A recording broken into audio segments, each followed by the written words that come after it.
Have you ever thought just how lucky you are to be alive? To be a living being?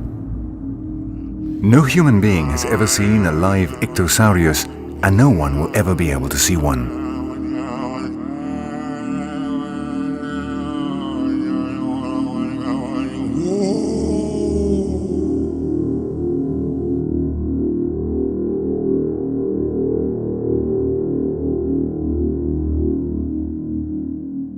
Massive extinctions took place millions of years ago, so long ago that life had time to start again from zero, leaving behind creatures that were lost forever in the transformation suffered by a young, inexpert and changing world.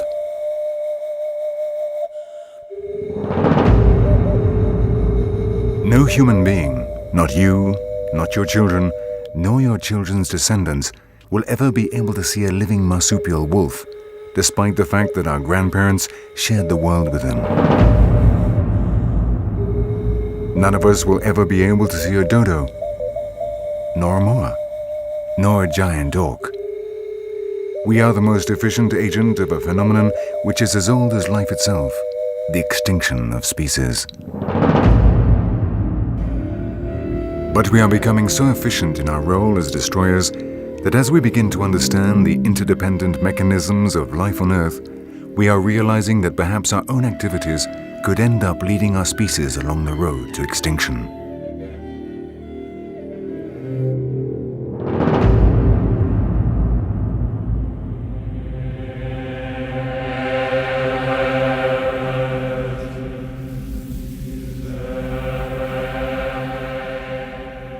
Life is, above all, a mystery.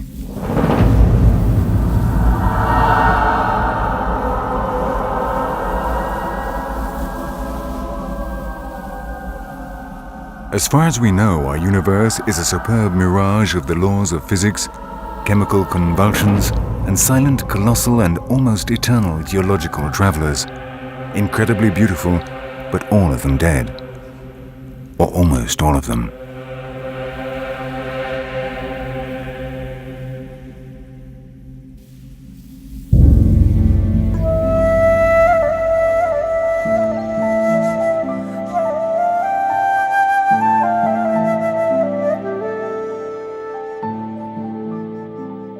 A tiny blue speck in a dark, dead immensity.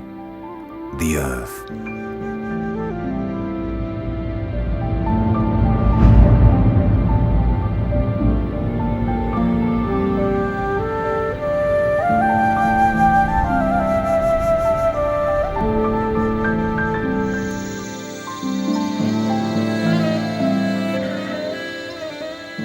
The hand of God, or an unthinkable coincidence of random physical and chemical combinations, have produced an extraordinarily varied world where life has experimented for millions of years, giving rise to different, interdependent, and ever-changing forms of life.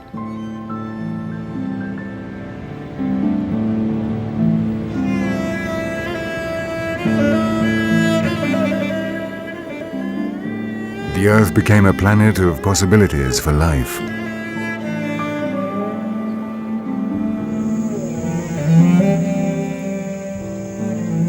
Each ecosystem, each niche, each space on the Earth or beneath the sea was exploited by biological prototypes that have gradually taken shape as the passage of eras changed the conditions of the natural environment.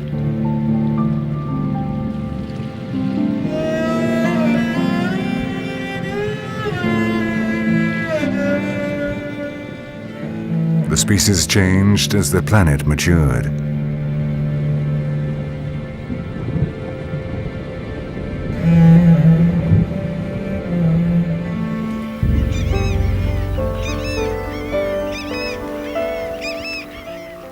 The first living beings did not appear until almost 4,000 million years after an explosion. For us, unimaginable, though small on the scale of the universe, gave rise to the solar system.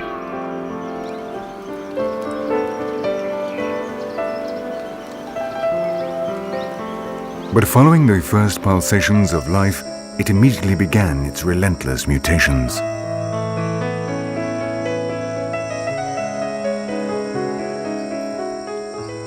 The forms of life multiplied, varying their bodies, their capacities, and their requirements for subsistence. The complexity of living beings increased, animals and plants diversified.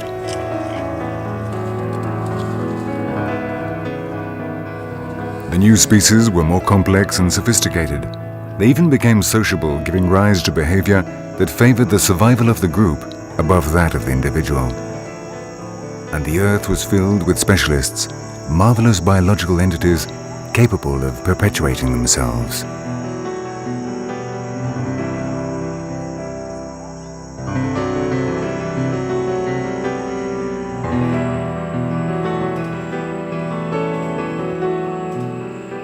Life spread to every corner of our small, extraordinary planet.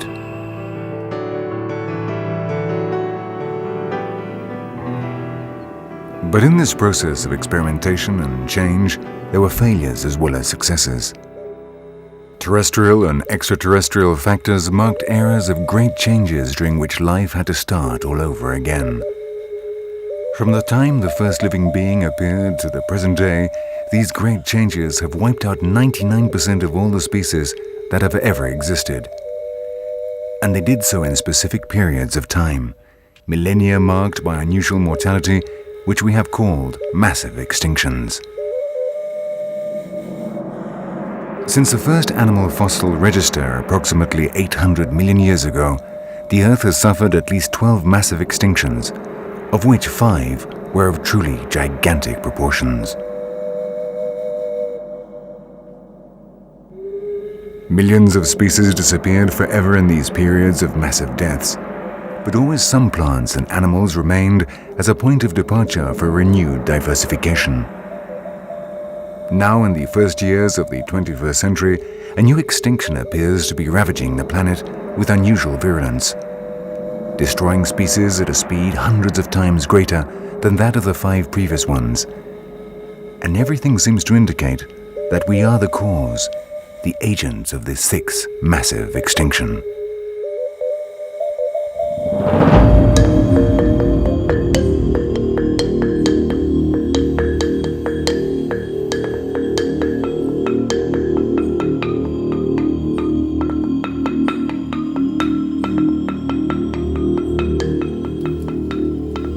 When we hear of extinctions in prehistory, we tend to think of the time when the Earth was inhabited by fabulous animals, the dinosaurs.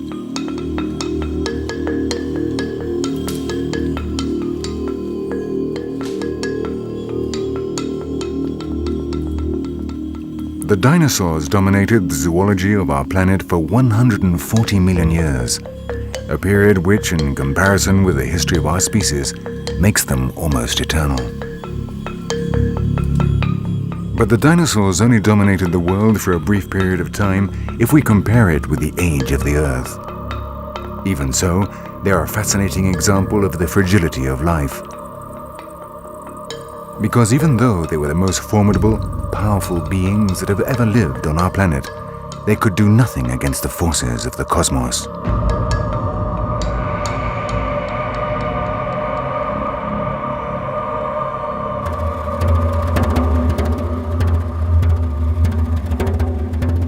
A force almost impossible to imagine came from space. The giants would become a memory, and their size, their fearsome weapons, and their aggressiveness would be of no use to them.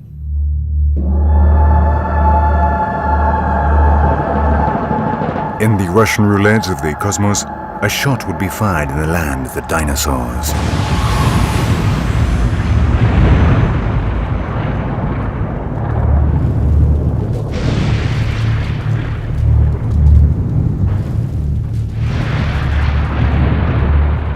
A medium-sized meteorite crashed into the Earth. It was neither the largest nor the most devastating of the many that have impacted against our planet, but the power of the impact was the equivalent of 10,000 times the detonation of all the nuclear weapons in the world.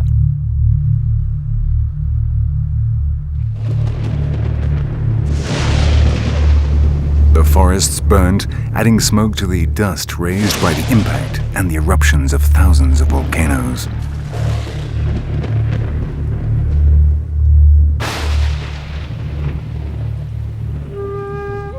The sky was covered over, preventing the sun from getting through. The climate changed radically. Without light, many plants died. And without food, the giants of our history disappeared from the earth forever.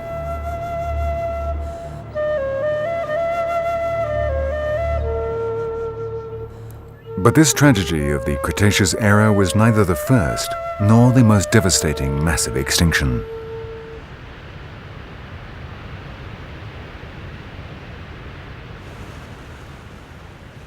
A volcanic crater in the interior of the jungles of Costa Rica provides a clue to what the greatest murderers of prehistory were like.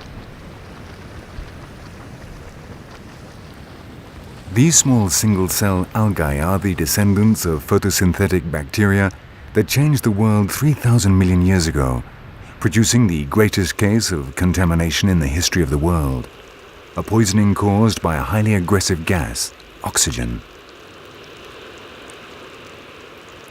Photosynthetic bacteria dominated the Earth, changing its atmosphere. But they too lost their supremacy when life began to devour itself, that is, when the animals were able to feed on plants and other animals. Today, stromatolites, colonies of these photosynthetic bacteria, only survive in isolated places like this Australian coast, living testimony to just how ephemeral supremacy can be on our planet.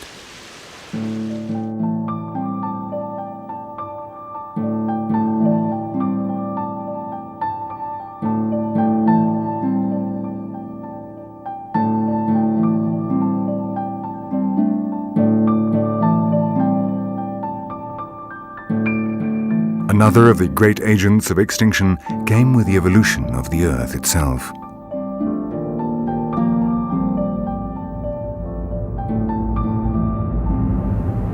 Since life began, continental drift and fragmentation have brought brutal changes in all land and marine ecosystems.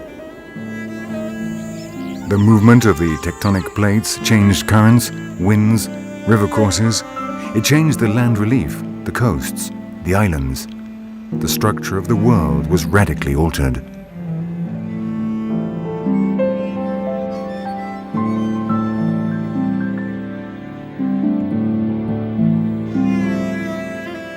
With the movement of the continental masses, the seas changed, affecting the climate throughout the planet.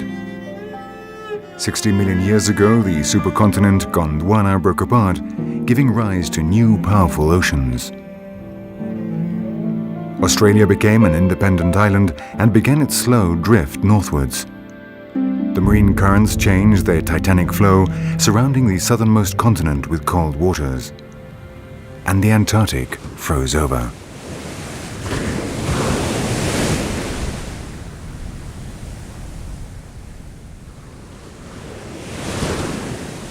Tectonic movements and the climatic repercussions they bring with them have been responsible for the disappearance of many species. In fact, the first great extinction 440 million years ago was due to the southward drift of the supercontinent Gondwana, which gave rise to a prolonged ice age in which around 75% of all the species on the planet were wiped out.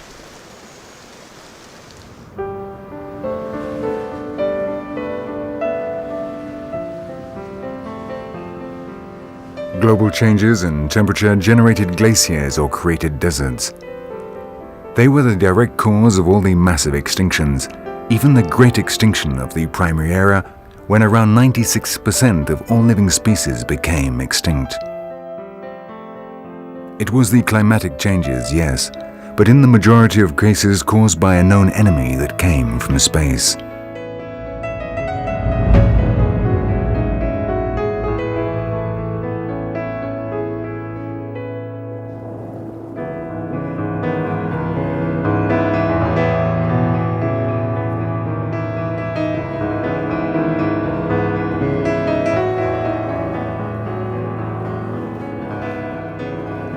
Life is an ever-changing, cruel process which cares nothing for individuals or species, only the continuity of life itself.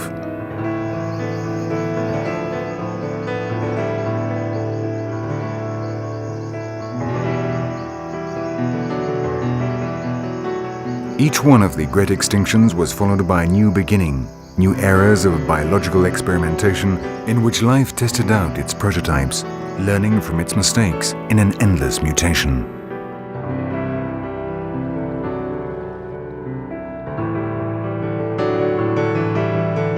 Everything would seem to indicate that these mortalities on a massive scale are vital for evolution, the process which we are now only beginning to understand that has diversified life, making it increasingly more complex and specialized.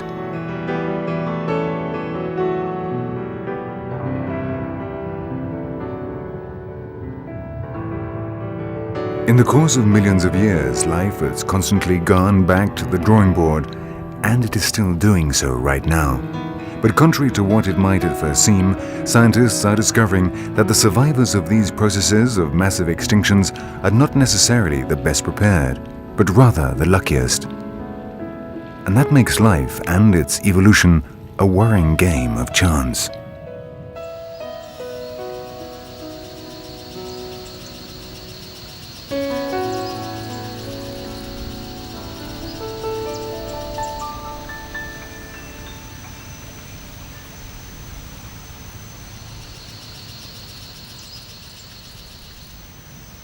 Since the time we have information from the fossil record, and probably since the origin of the world, the species have not stopped changing as the planet and its habitats were modified.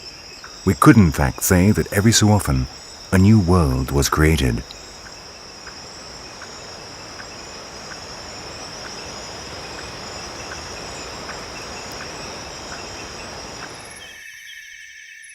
Global changes, whether they be caused by the creation and drift of the continents, the impact of asteroids, or the chemical alterations generated by the metabolism of millions and millions of tiny photosynthetic beings, have made it necessary to rethink life on Earth dozens of times.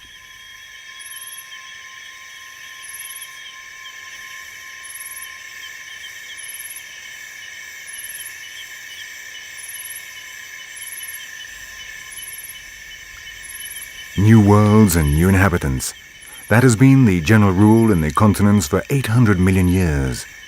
A rule that has left by the wayside millions of species that were once as real and flourishing on our planet as we human beings are now.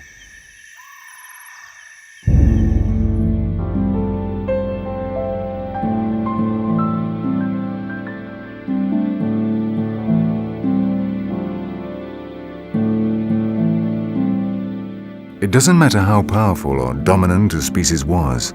The more specialized, the more dependent it was on the stability of its environment. But on Earth, nothing remained stable for very long.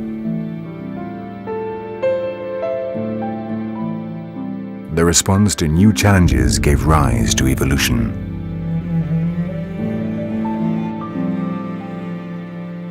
From a single-cell being to a vertebrate, from a fish with scales to a dinosaur with feathers, and from this to a bird. The world has never stopped changing, but life has always managed to adapt, constant renewal which demands a very high price.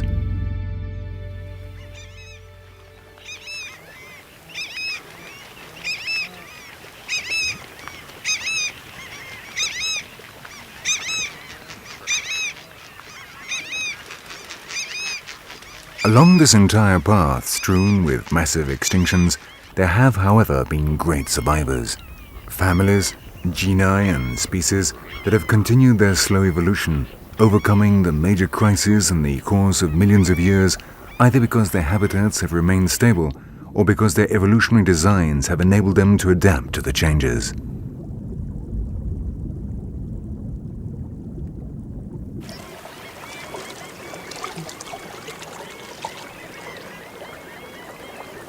This is an estuarine crocodile, a survivor from the Cretaceous era.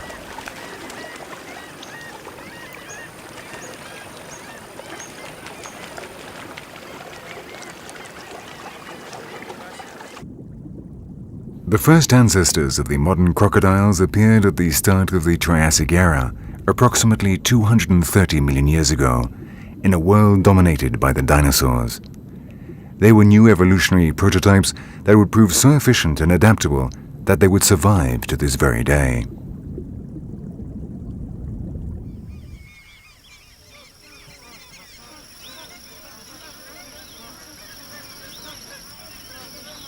The great changes wrought by the massive extinction of the Cretaceous era brought an end to the dinosaurs, but the crocodiles nonetheless managed to survive. Today their world is very different from that of 80 million years ago, but the same adaptations, the same designs that were useful then, continue to serve them in this world of the 21st century.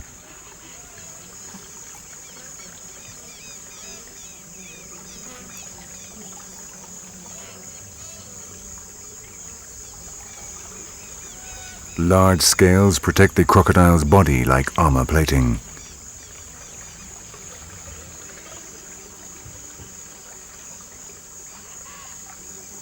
Their organs, their senses, their physiology in general is primitive, perhaps archaic, but it has kept them alive for millions of years.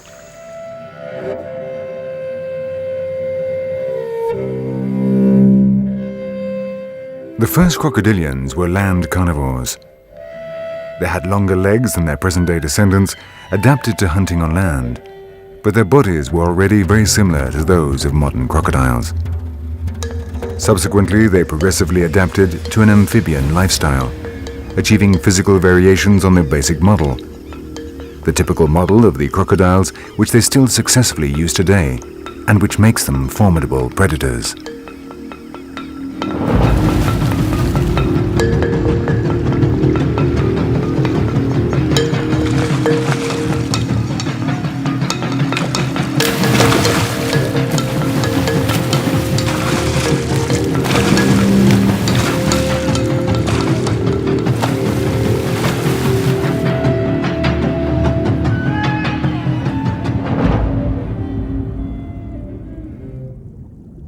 The designs that survive the great extinctions, such as the crocodiles, are in any case the exception to the rule.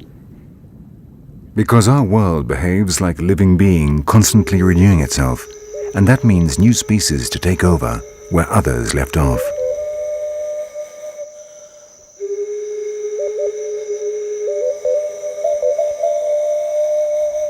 The Earth is now a world of sophisticated specialists.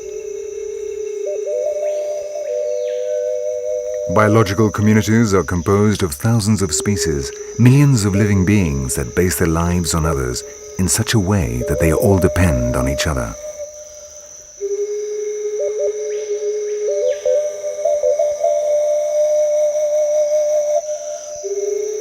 This sloth of the Amazon jungle is capable of surviving in a world of hunters as efficient and specialized as the jaguars. And it has managed to do so thanks to something as apparently simple, but in practice incredibly difficult to achieve, as being able to live without ever needing to go down onto the ground.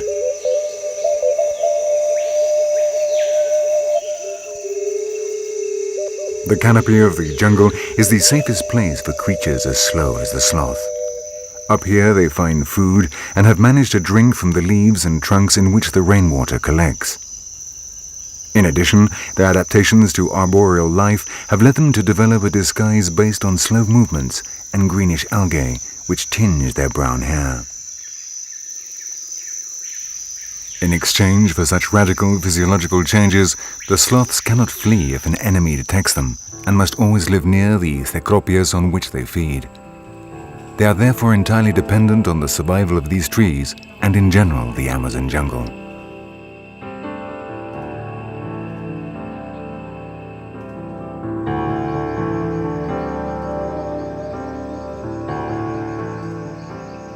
Such specialized unions as that of the sloths, the bluish-green algae that live in their hair, and certain species of Amazon trees such as the cecropias have worked out so well that they have spread around the entire world.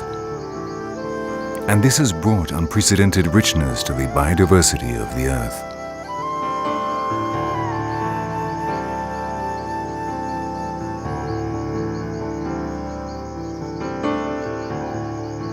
Ecological unions have led life to diversify as never before in its long evolutionary history. But this success has its risks.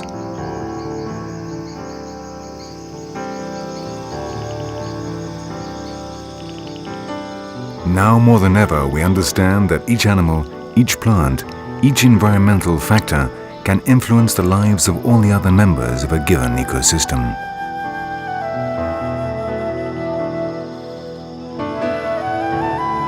In the same way as some sociable species have managed to conquer an enormous variety of environments thanks to the specializations of the individuals of the group in the different tasks required by society, so these complex ecosystems need the different members that comprise them in order to function correctly.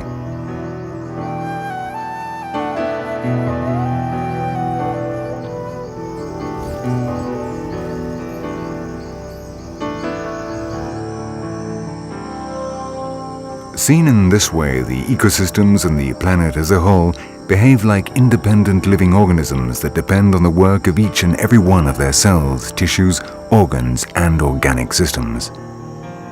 They are all important, and above a certain number, they are all vital.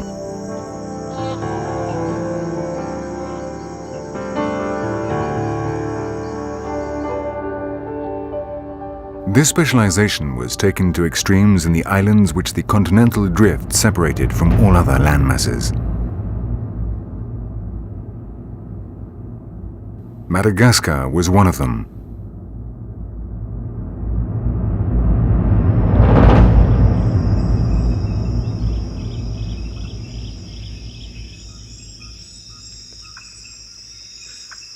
A Varose sifaka stands watch from the safety of a tree.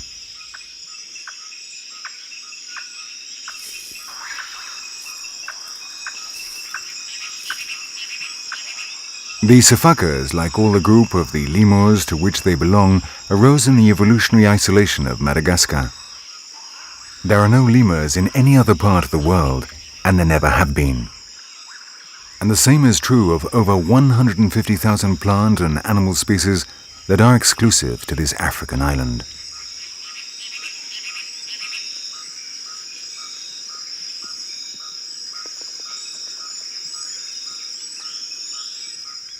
The lemurs appeared after Madagascar separated from the African continent.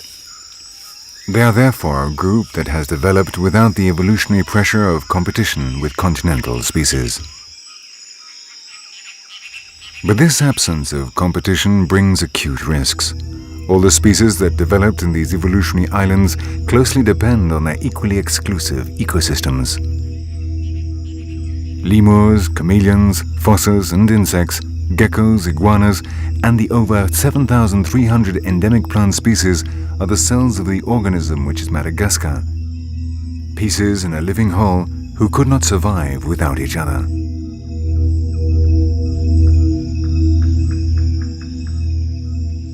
And this affects both animals and plants, large and small, hunters and prey.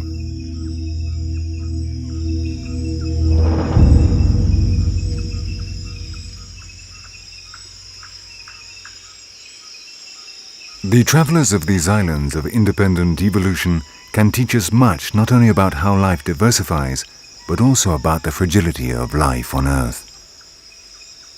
They are small-scale worlds, examples reflecting the destiny of the entire planet in a much shorter period of time.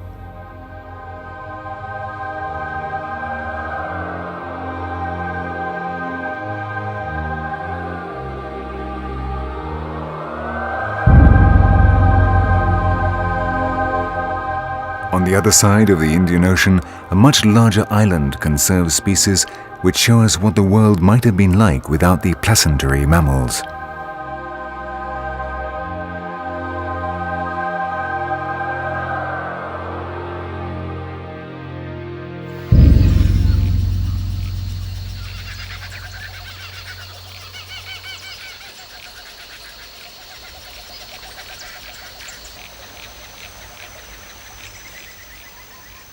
The interior of the prehistoric jungles of Australia is still home to the descendants of the distant Gondwana, the southern supercontinent that split apart 50 million years ago.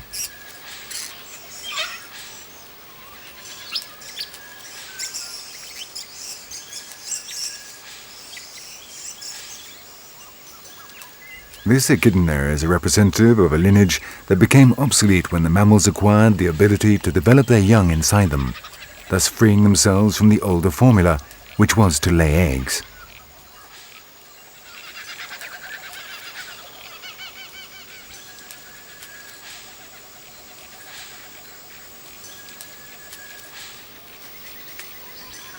Along with the monotremes, the name given to this group of egg-laying mammals, Australia also has another type of mammal, the marsupials, who complete the development of their young inside pouches or marsupia.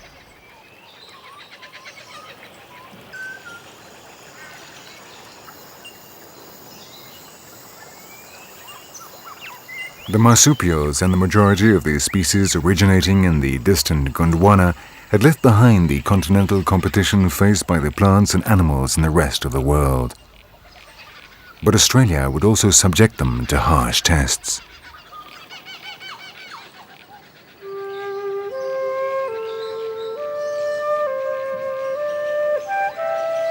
When Australia became an independent island, it began a slow journey northwards. Over thousands of years, the island approached warmer latitudes, and that brought progressive but important climatic changes in its interior.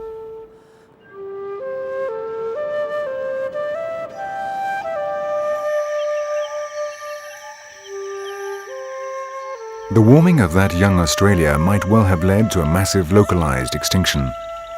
But the process was so slow that the Australian animals had time to adapt and evolve.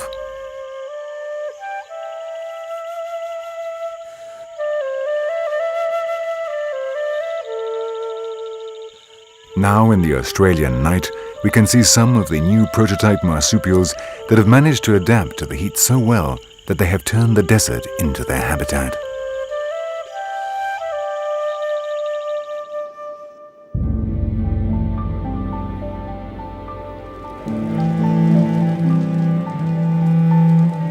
The case of Australia is a perfect example demonstrating how, in the massive extinctions that have ravaged our planet, there is one factor that determines the ability of the Earth and life to resist, and that factor is time.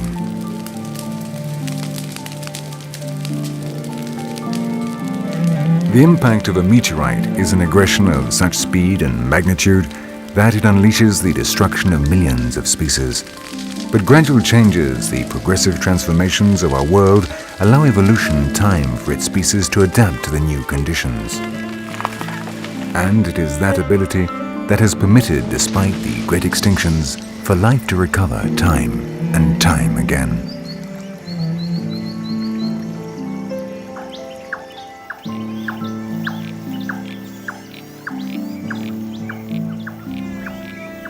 If life is given time, it demonstrates that it can be adaptable and flexible.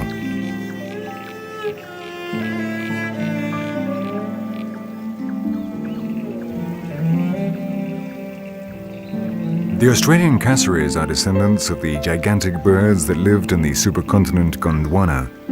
Those giants, weighing over 500 kilos, gave rise to the African ostriches, the South American nandus, and the emus and cassowaries of Oceania.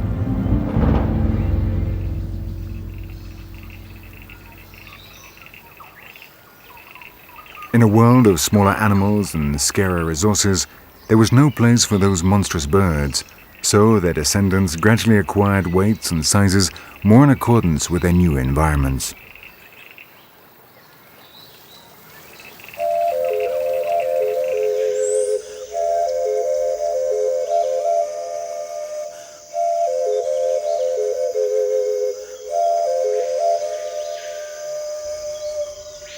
On the other side of the world, in the jungles along the Orinoco River, a group of hoatzins feeds among the treetops.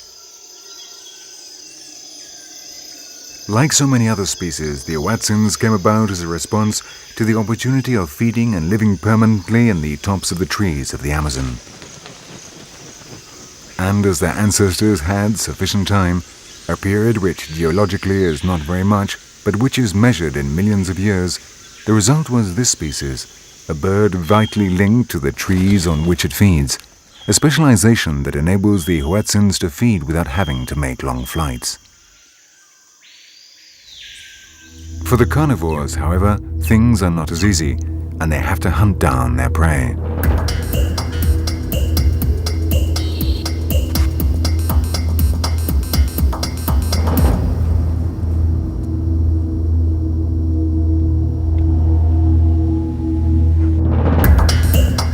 The birds of prey armed themselves with claws and beaks capable of killing.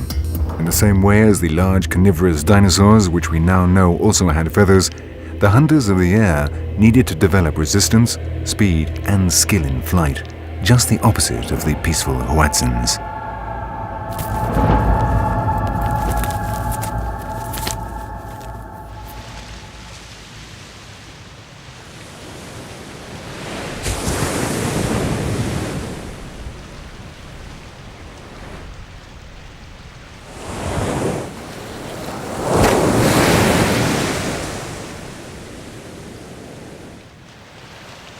Wherever life had time, the species adapted to all types of conditions, and they still continue to do so.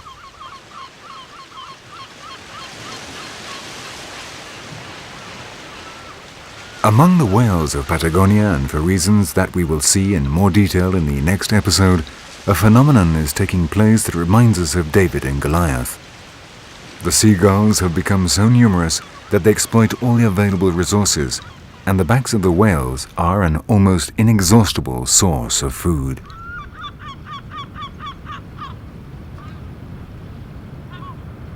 It is a surprising case, but one which demonstrates the adaptability of the species, animals that are the result of thousands of evolutionary experiments in harsh competition against other animals. Before the present day, seagulls capable of eating almost anything and colonizing any ecosystem from pole to pole, there have been dozens of different ancestors who gradually refined the most efficient features to survive in increasingly difficult conditions. It is the opposite solution to that of the super specialists, animals that are very well adapted to a specific environment, but which completely depend on it.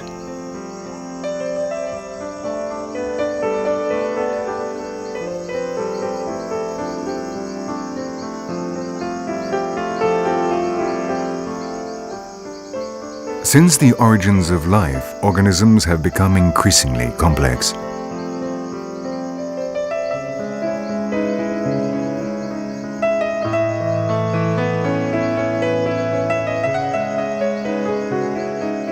The new species, the new prototypes of life, are more effective, more sophisticated, and precise.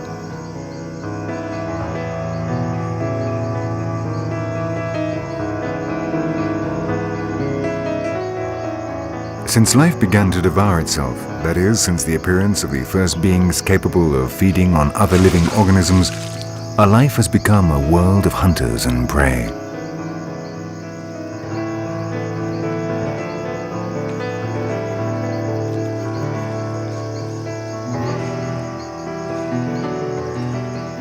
Increasingly sophisticated weapons were perfected for aggression and flight, to prowl and to hide, to capture the prey and flee from the hunter.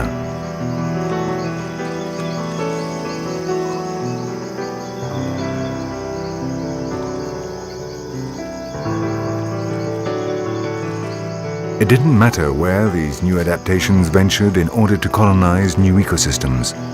Wherever there was potential prey, in time a hunter would appear.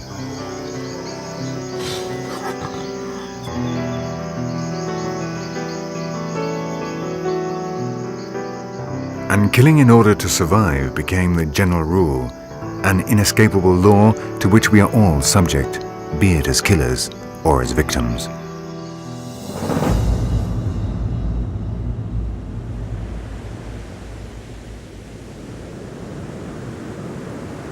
When the mammals returned to the sea, they did so not once, but twice.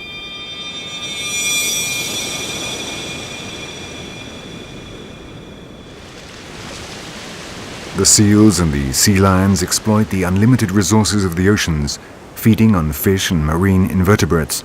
But other mammals went further and became seal hunters.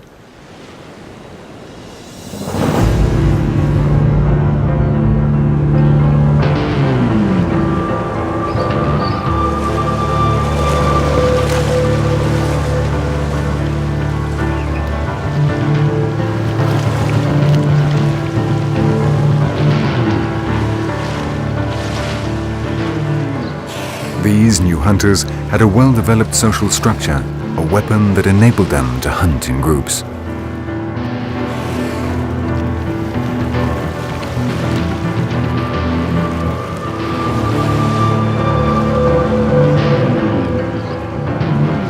Large predators of the sea, like the sharks, were forced to give up their position in the food pyramid.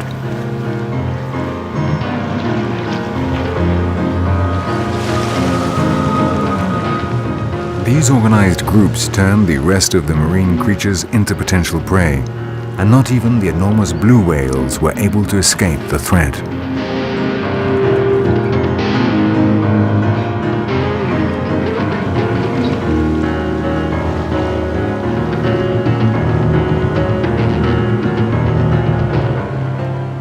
Today, there is no other animal in the oceans that can compete with a family of orcas. The power of the individual is reinforced by the power of the group, shared work and risks with shared rewards.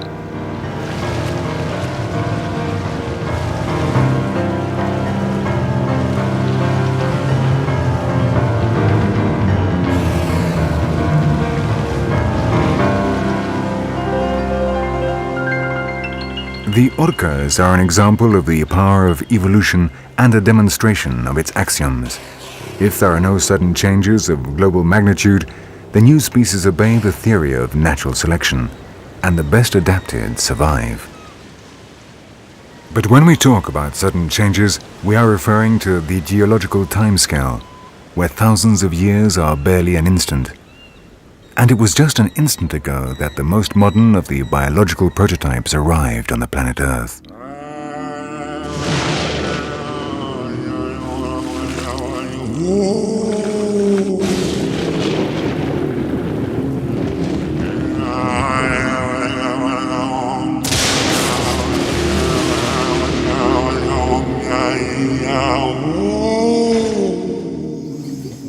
This was a different species.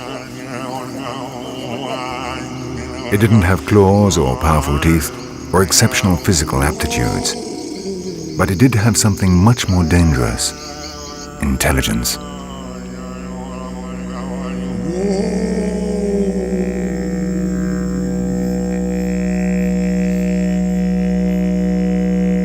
The appearance of man would change the planet forever.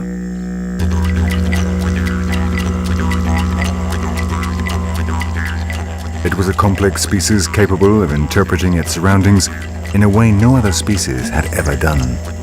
The natural world became an enemy to be defeated.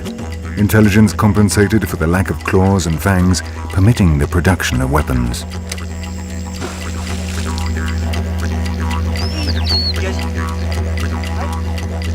Man became a fearsome hunter.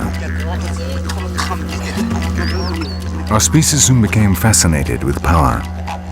It was no longer enough to simply obtain food.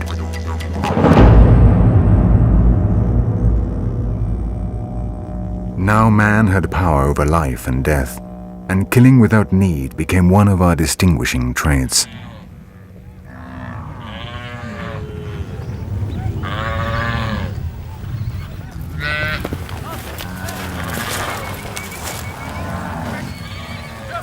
In their relentless search for well-being, human beings achieved tremendous successes.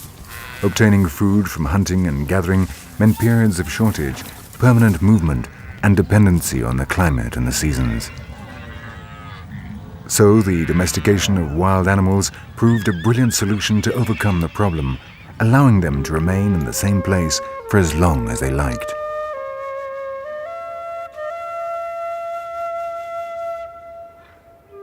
Man became sedentary and learned to cultivate the land from which he would obtain so much food that he could store the surplus for consumption during the unproductive months.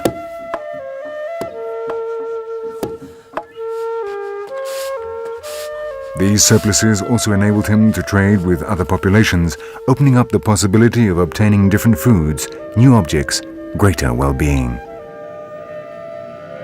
And as a result, human settlements were consolidated and grew, becoming increasingly complex and more sophisticated. So different from nature that they eventually became artificial worlds, tailor-made to meet the needs of our species.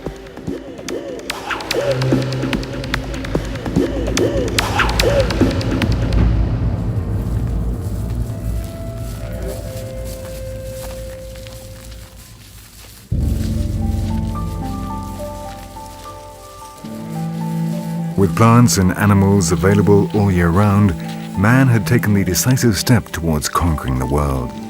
It was now simply a question of time before our species proliferated, and we have certainly done that.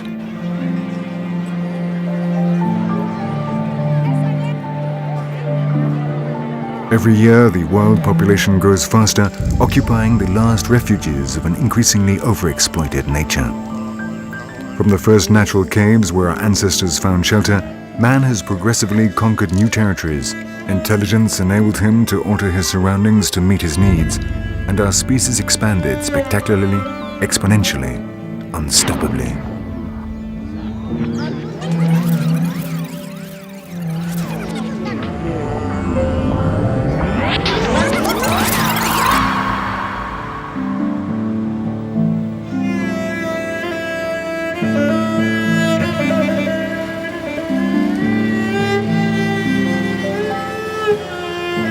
We have changed our natural surroundings in such a way that we now could no longer live there. We have become dependent on a world of metal, plastic, and glass, where energy provides us with heat, protection, and safety.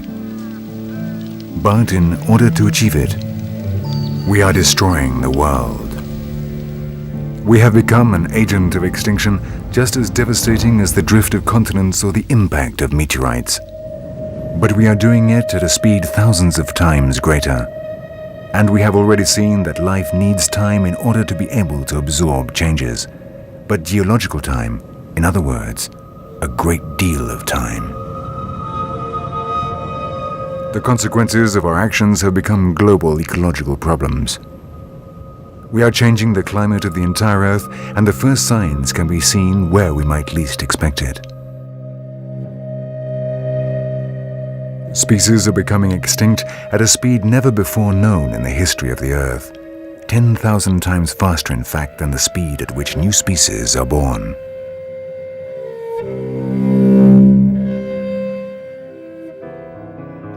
We are the cause of the sixth massive extinction. An extinction that is taking place today, right now.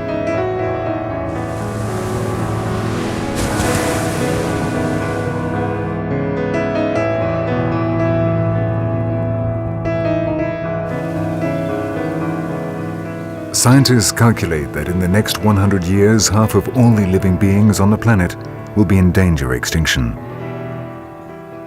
A ridiculously short period on the scale of extinctions where time is measured in millions of years. We are now just beginning to understand the responsibility of being a species with the power to exterminate. But fortunately, the process can still be reversed. The intelligence that made us capable of producing changes on a planetary scale, enabled us to conquer the Earth and become the lords and masters of nature, can also be used to remedy our brutal, fatal mistakes.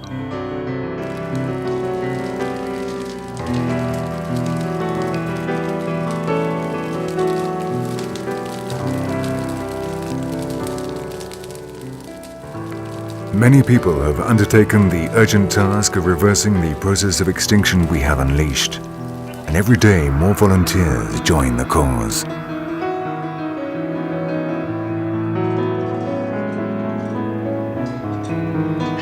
We live on a magical planet, marked by the gift of life. And though we believe ourselves to be so important and powerful, seen on a global scale with the perspective of millions of years, we are no more than an ephemeral, crazy species that is flouting all the rules. The Earth has already survived changes similar to those we are bringing about, massive extinctions that led to the disappearance of 95% of all species. It therefore will survive all this alarming damage, and life almost certainly will return to the Earth. But unless we are capable of avoiding it, our species, like the dinosaurs, the marsupial tigers, or the ichnosauruses, will be merely a memory of an insignificant instant in the long life of planet Earth.